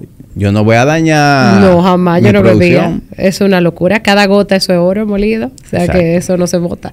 O sea que te lo agradezco. Ya sí lo puedo tomar. Gracias por venir. Gracias a ti. Cuando yo suba los cortes de tu Instagram, yo automáticamente te tagueo. O sea que la gente puede ver, llegar a tus redes. Pero de todas maneras, siempre es bueno para la gente que escucha esto en Spotify y lo ve en YouTube. La manera más sencilla de llegar a donde Eliani Mejía, ¿cuál es? Tengo, de hecho, una página, de hecho, lo que les gusta en las redes, www.elianimejia.com. Eliani con una sola N. Y. Mejia.com, ahí tuviste contactos y ahí están todos los contactos, puedes ir directo y ahí te llegan. Estamos en MedicalNet, Medicina Cardiovascular Asociada, en el 3er nivel, y también en Puerto Plata, que es mi pueblito querido, que nunca lo dejo, ¿verdad? También allá. O sea que estamos en los 2 lugares. Bueno, gracias por venir nuevamente, Eliani. Para mí esto ha sido... He disfrutado mucho esta conversación, de verdad que sí. Es mutuo y me encantó. Más de lo que yo pensé, porque esto es un tema como súper... específico, ¿verdad? Y como técnico, como que tú no tiene una aplicación real al día a día de uno. Pero la tiene. Hay muchas interconexiones. Pero sí me he edificado y también hemos entrado en otros temas en donde aprecio mucho tu input, de verdad que sí. Bueno, gracias a ti por esa labor que haces en informar bien y siendo coherente, que eso se necesita y lo apreciamos mucho. O sea que gracias a ti. Y gracias a ustedes por llegar hasta este último minuto. Hasta la próxima.